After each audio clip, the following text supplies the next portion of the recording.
Hello, everyone. A very warm welcome to another exciting episode of Psychology Talks. And I'm your host, Amreen Nadeem. And today we're going to discuss the rediscovering of humanity and why it is needed.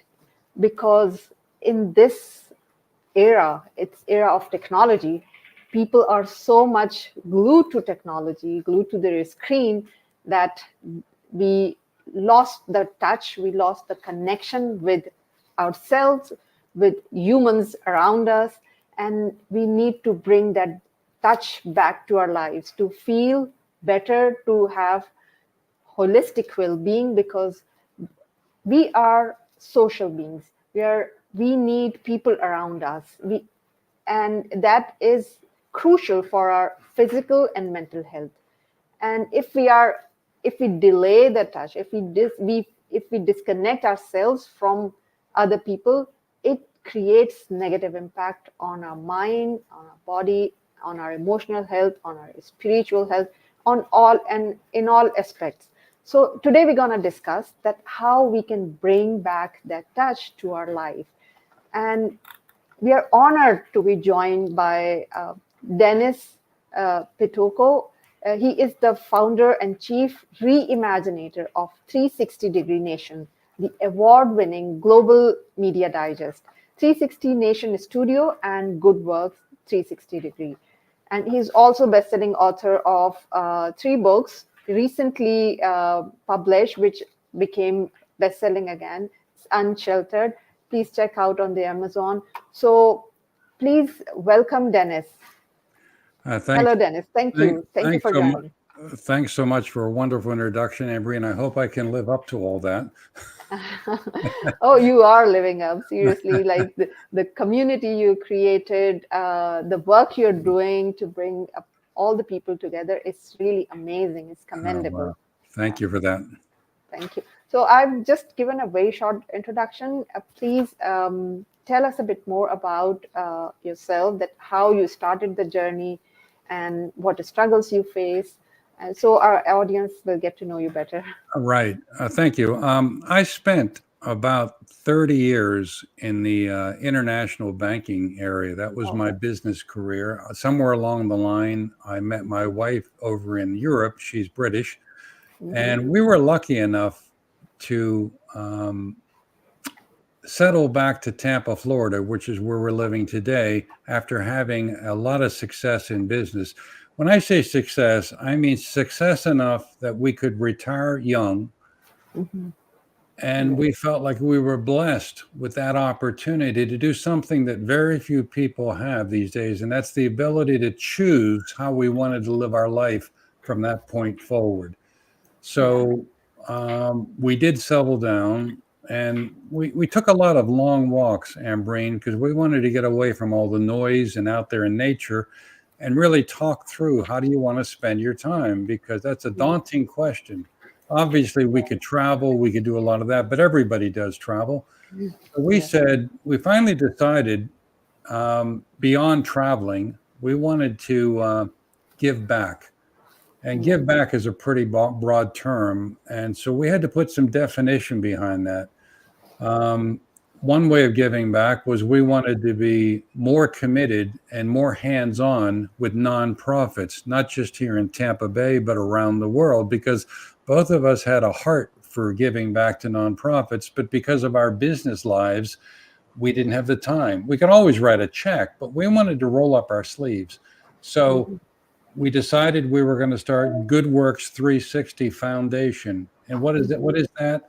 That's a standalone virtual company. And what it offers is literally free business consulting to any good nonprofit anywhere in the world. We've been doing that for a number of years now. We've had engagements around the world, as far away as India, and we continue to do that. So that was one way to give back. We started volunteering here in Tampa. We're delivering meals. We've been delivering meals now for about 12 years. I've been serving on the boards of directors. My wife's been volunteering in the office. So it goes on and on and on. The second thing we wanted to do, which is something everybody talks about when they're retired, and that is you want to keep your mind active. Yeah. That was a little more daunting. And so we decided we were going to start a website. Now, neither one of us had backgrounds in technology, but we didn't feel like we needed that. We wanted to spend the time to teach ourselves how to do it. Why? Because Yeah. we didn't want a website built like every other website. And we Yeah. didn't want it to be supported by any level of advertising. We didn't want any marketing. We Mm. just wanted to build something that was be based on what was best for our writers and for our audience.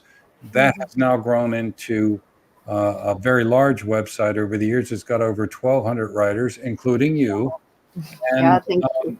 and we published about 32,000 articles, and it's kept our brain active because it's a full-time job. If anybody's involved in websites, they're never really done.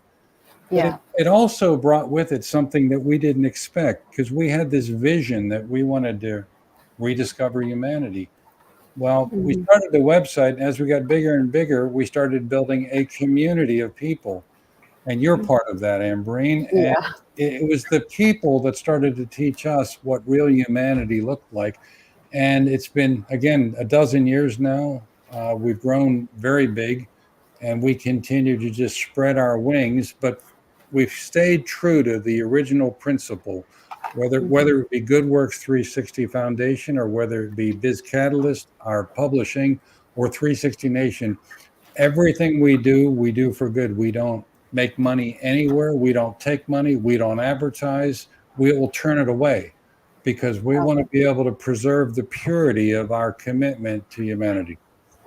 Wow, wow, that's such a powerful mission, and you're doing so much good work. I mean, yeah, I just today I attended your session, and it was amazing. I mean, the way people were actually sharing their feelings, their emotions, their stories. It felt like, like we are part of a family.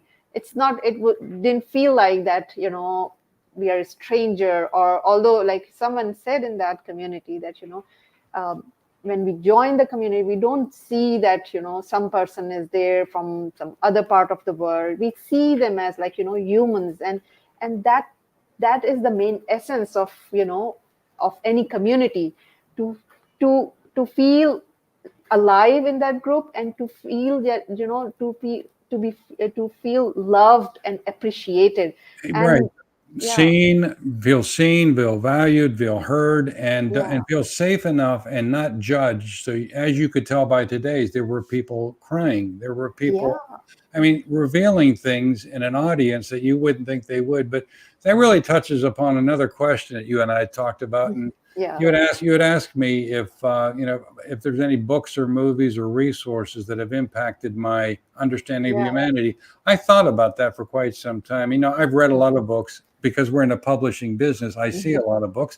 I've watched a lot of movies, but frankly, over the last 5 years, the best resource I've had has been the gathering you came today, which is called our Friendship Bench. And just to define that for people listening that haven't heard of it, it's a group of people. We've been getting together, a different group. It changes all by week by week. We get together once a week for a little over an hour every Thursday. And we're getting together to talk about a topic that they're not even sure what it is until they come into the room. There are no agendas, there's no guidelines other than it's a safe place that you can come and just exhale. We average about 20, 30 people a week, people from different countries, different cultures, and we listen, we laugh, we cry. We kind of live people's lives as they go through them over the years. And what that means to me, that's better than any book or movie, because I'm Yeah. witnessing humanity. I'm seeing it in action every single week. Yeah. Yeah. That's amazing, and that's the power of when people come together and share their stories.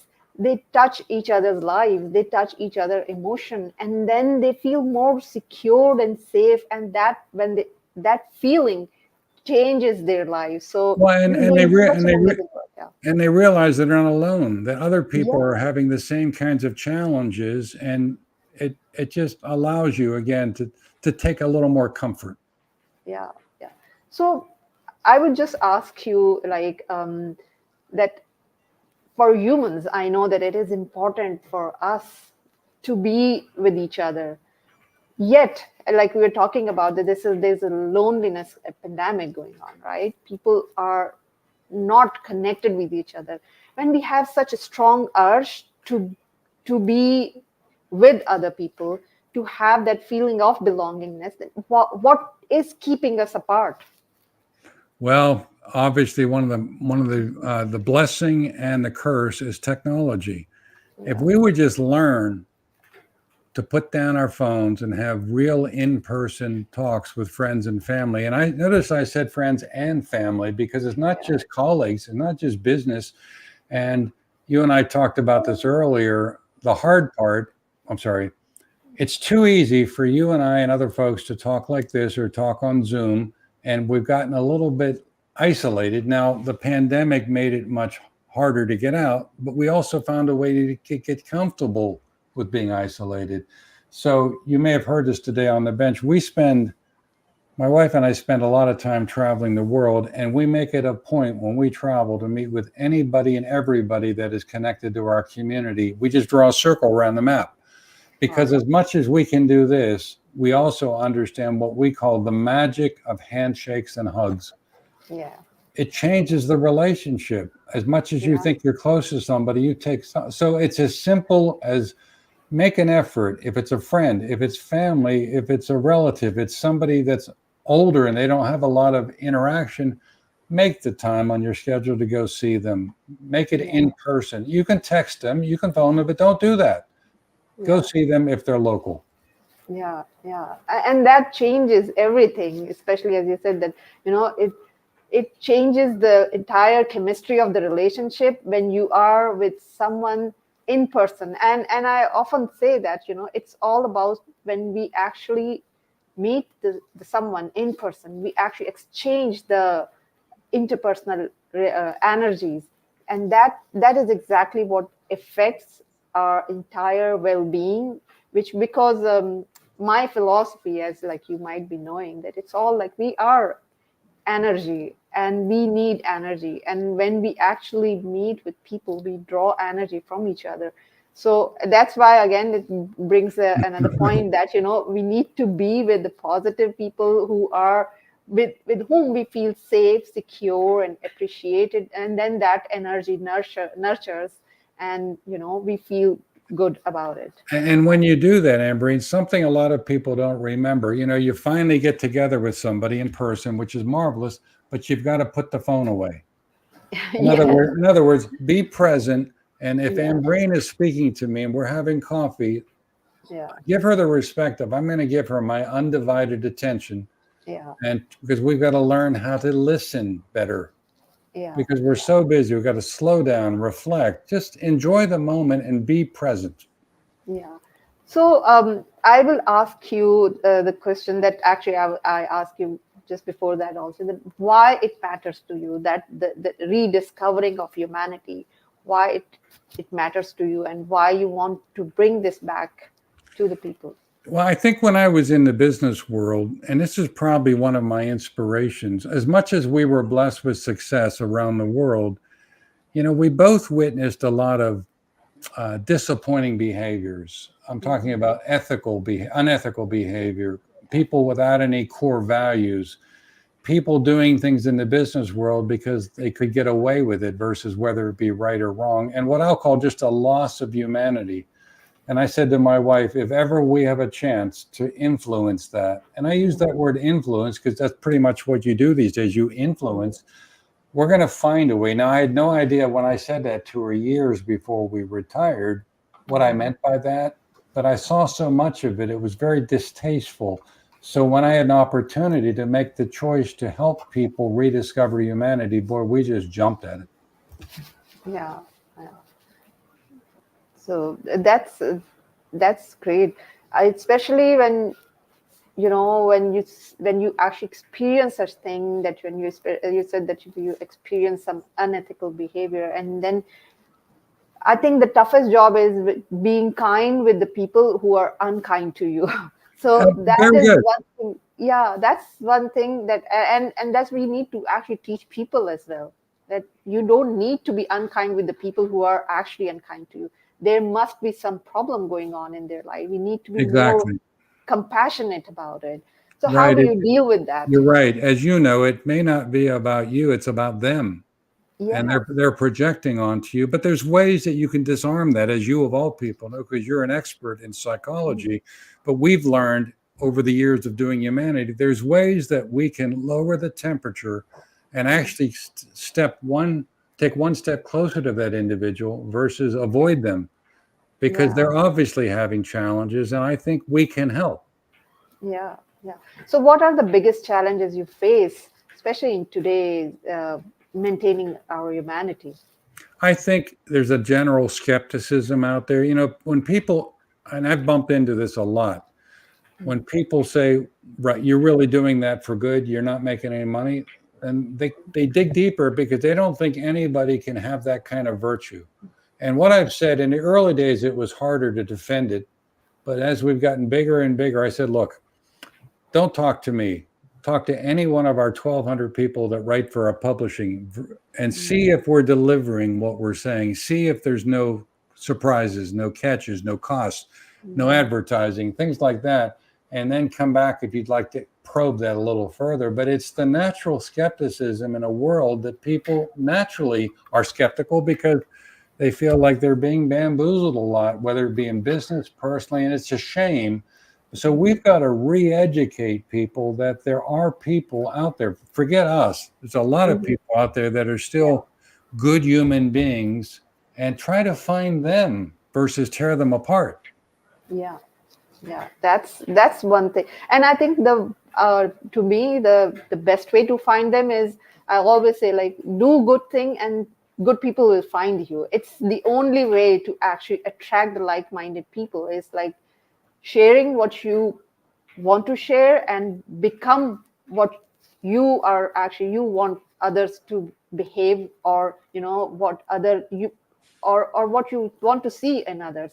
So I think that's the only way to attract goodness in life, is to become what you are, what you want. Yeah. Yeah, and there's a lot of ways to do that. I always sound like I'm picking on technology because I've already mentioned it several times, but there's Yeah. also there's some bad ends, but there's also ways technology can help us. And I'll Yeah. cover some of those if you don't mind. Yeah, sure. By definition, we can communicate and connect. You and I wouldn't be connected without technology. So Yeah. that's a blessing. So they allow us to stay in touch with people. And if you've got relatives that are thousands of miles away, you can stay in touch with them, particularly as they get older. We can build communities like we've built around shared values. We can connect with people around the world. So that's a good thing. We've got access to information that allows us to learn about ethics, philosophy, core values, so we can have a deeper understanding of what, rediscovering humanity means. We can shout about people that are doing good things through social media. Yeah. Somebody writes a great article about, being kind. We can shout Yeah. about that by sharing it across the media. And we can enhance empathy because, I don't know, as we're talking to each other like we are today, facial expressions make a difference. I can be Yeah. empathetic to you because I can see how you're reacting versus. So there's ways technology can help. Now the other Yeah. side of it, it can overload you. It can be a distraction. It can be an echo chamber. It tends to dehumanize communications, and it doesn't. Excessive use of technology, as you know, it adds to anxiety, depression, addiction, Yeah. distance. You know that better than I do. So there's a balance there. It's good, but you've got to just slow down, stop, and balance it properly. Yeah, yeah.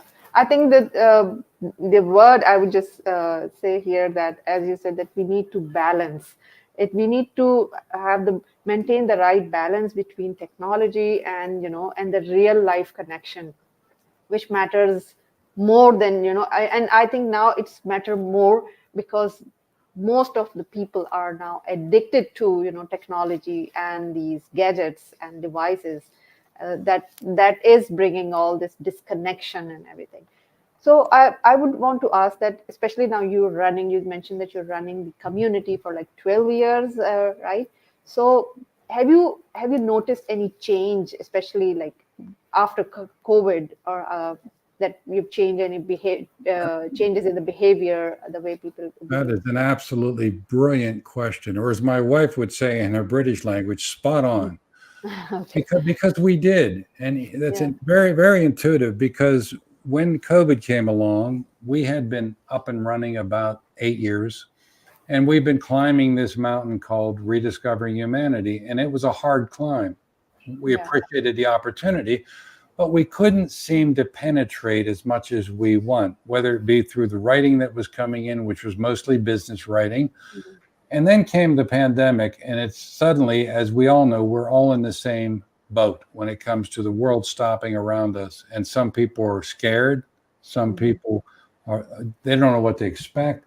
But what we also noticed is a couple of things.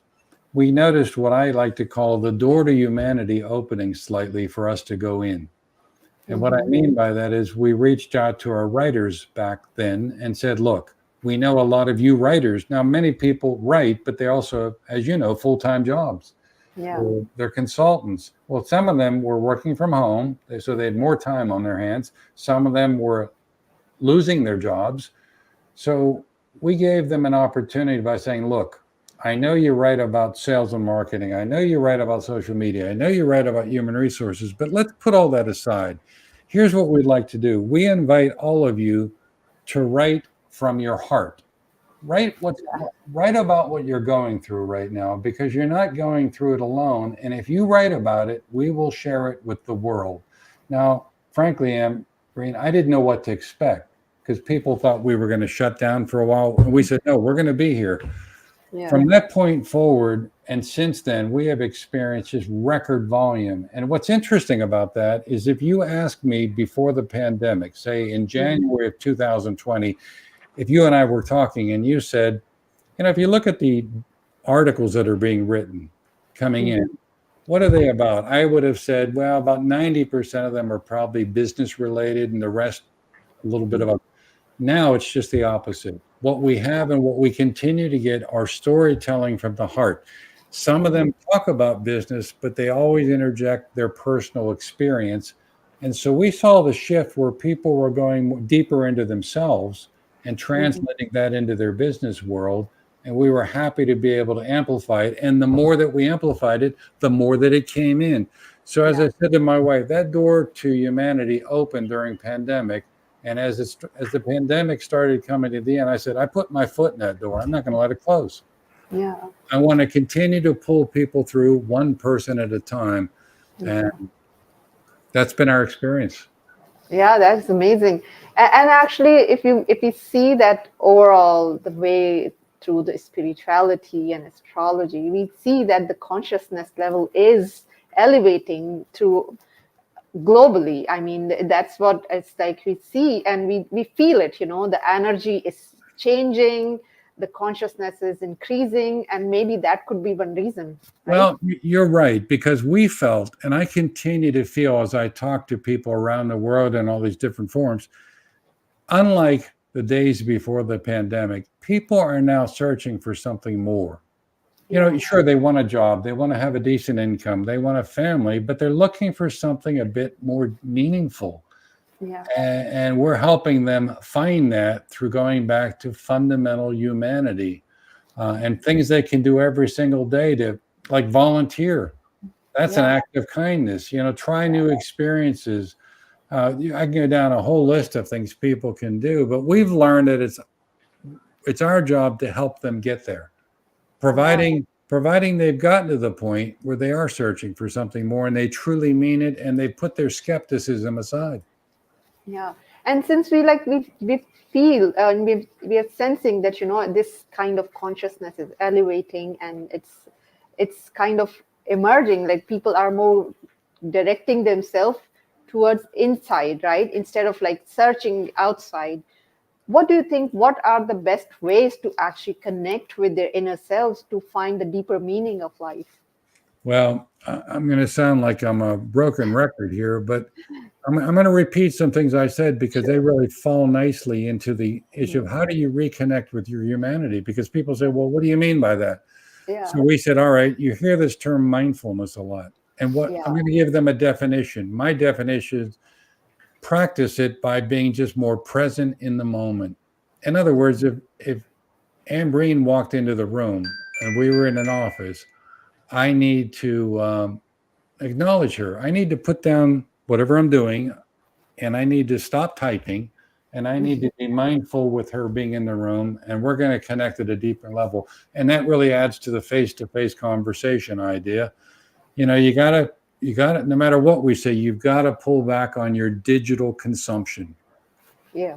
And, I say, look, if you can't do it for a month, do it for a week. If you can't do a week, do it for a day. But start practicing it. It's amazing how much time you're going to pull back into your world. Spend time in nature. We had the luxury of doing that. My wife and I were gone for 2 months until about a month ago. We walked the Camino de Santiago, which is a 500-mile walk. Yeah. We spent 40 days in nature. We walked over 1 million steps, and we were able to reconnect with what was important. And when you get out there, that's like meditating. You got to reflect a while. Do some journaling. Write down what you're thinking. I talked about volunteering. Yeah. Get exercise and help people. You mentioned the book we did on called Unsheltered. That is a book entirely focused on the homeless population around the world. And we don't mean you have to go out and give the homeless people food and money. Sure, they would like that. But do you know what they want the most? And you'll find that out in that book. I've talked to a number of homeless people. I've interviewed them. The number one thing they say is we don't want to be invisible. So just give them eye contact. Yeah, you can still give them a donation. You can give them food. You can help them out. But make them feel like they are there. And, I've just rattled off 5 or 6 things that don't cost you anything. But when you do that, you hear the old idea, when you get more than you give. That is absolutely true. You get more. You'll feel the warmth of doing what you're doing if you get in regular practice. Yeah, I mean, I think it's basically the universe work like that. The more you give, you will get in return. And it's not always the tangible thing that you get. The feeling of happiness and satisfaction and fulfillment you get when you help other is I would say it's remarkable. I can't explain it in words when I help people when they can't do anything. And I've seen that just maybe sometimes I give simple advice and I see that when their lives transform, and it just seeing them, that how they're doing well in their lives, just gives me happiness, although they can't do anything to me. But it's just seeing them that they are doing good. It gives so much sense of fulfillment, that yes, I think I was there to help someone who can do much better in their lives.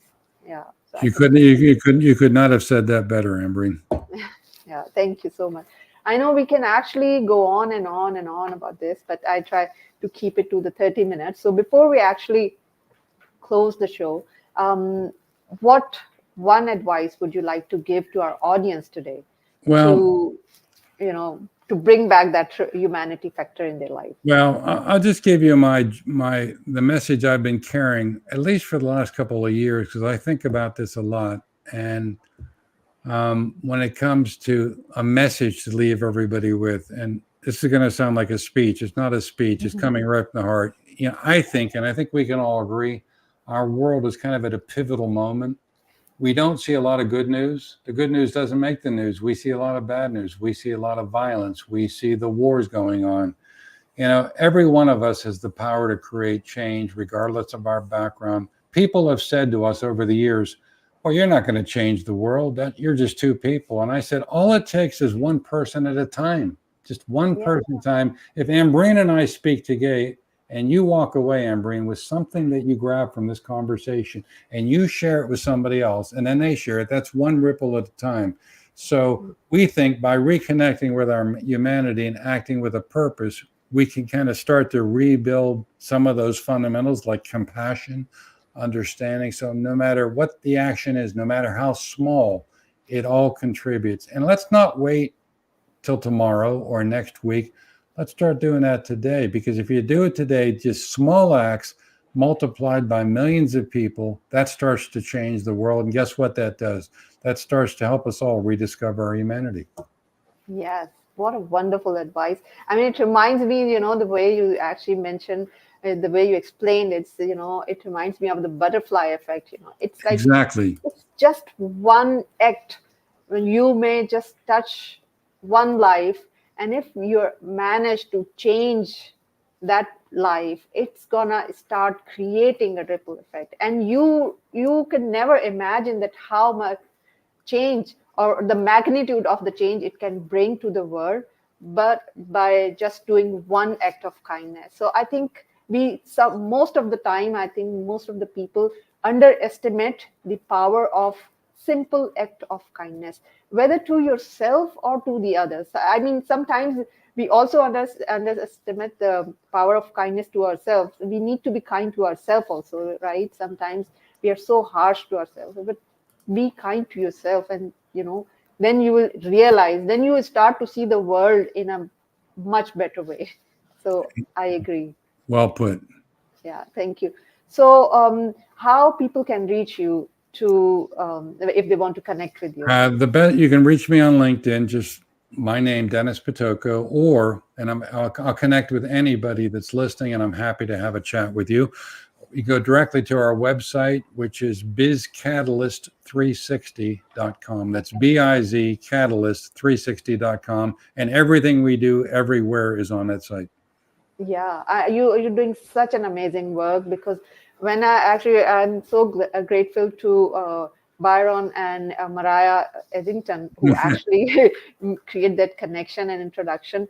And when I actually went through all your work, it was amazing. It was so inspiring the way you are actually uplifting humanity through all your work. So I'm truly grateful for whatever you're doing in Thank this you. world to create Thank that you so impact. much. And thank you so much for allowing me to amplify our humanity message, because we cannot shout about it enough.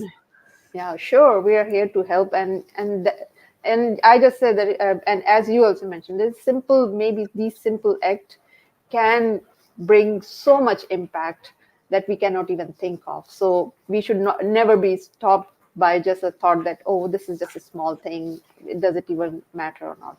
So, anyways, thank you so much for being here, for sharing your wisdom. We can talk a lot about it, because this is a vast topic, and it is much needed, especially in this time when there's so much loneliness going on. Like, people are suffering through mental health conditions. They are suffering from all these loneliness, anxiety, depression, everything. So it's a time to actually reconnect with ourselves and reconnect with the people around us, not just with only devices and with all the technology. It's time to actually have an in-person connection. So thank you so much for coming and My sharing pleasure. with us. Okay. And thanks to all the audience who joined today and shared their comments. Thank you.